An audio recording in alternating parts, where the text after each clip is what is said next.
ইরানের দক্ষিণাঞ্চলীয় মিনাব শহরে প্রাথমিক বিদ্যালয়ে ইসরায়েল যুক্তরাষ্ট্র যৌথ হামলার ঘটনায় ইরান জুড়ে ছড়িয়ে পড়েছে শোক। ওই হামলায় শিক্ষার্থীসহ অন্তত 160 জন নিহত হয়েছে বলে দাবি তেহরানের।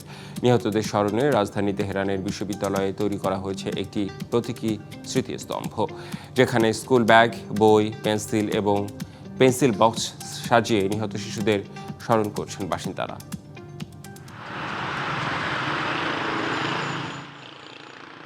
তেহরান বিশ্ববিদ্যালয়ের প্রধান ফটকে ঝুলিয়ে রাখা হয়েছে ব্যাগ, বই, পেন্সিল বক্স ও পেন্সিল। এসবই মিনাবের সেই স্কুল শিক্ষার্থীদের স্মরণে তৈরি করা প্রতীকী স্মৃতিস্তম্ভ। হামলায় ক্ষতিগ্রস্ত বই এবং পোড়া পৃষ্ঠাগুলো রাখা হয়েছে সেখানে।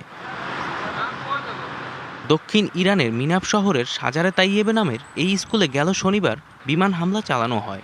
স্মৃতিসৌধ পরিদর্শনে এসে তেহরান বিশ্ববিদ্যালয়ের সুপ্রিম লিডারের প্রতিনিধি রোস্তমি বলেন, শান্তি ফেরাতে হলে এই অঞ্চলে অবস্থানরত মার্কিনীদের বহিষ্কার করতে হবে।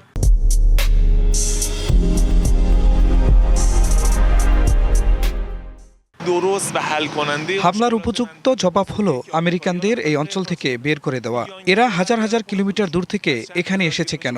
এই অঞ্চল এখানকার জনগণের।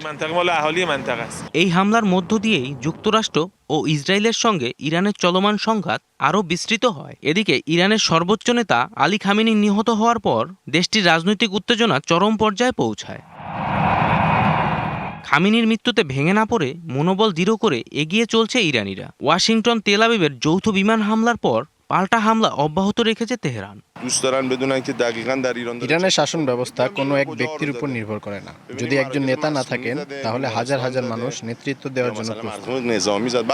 মিনাবের এই হামলার ঘটনায় সরাসরি দায় স্বীকার না করলেও বিষয়টির তদন্ত চলছে বলে জানিয়েছে ইসরায়েল। অন্যদিকে ইরানের অভিযোগ, হামলা শুধু সামরিক স্থাপনাতেই নয়, স্কুলসহ আবাসিক এলাকাও লক্ষ্যবস্তুতে পরিণত হয়েছে। জয় রায়, ডিবিসি নিউজ ডেস্ক।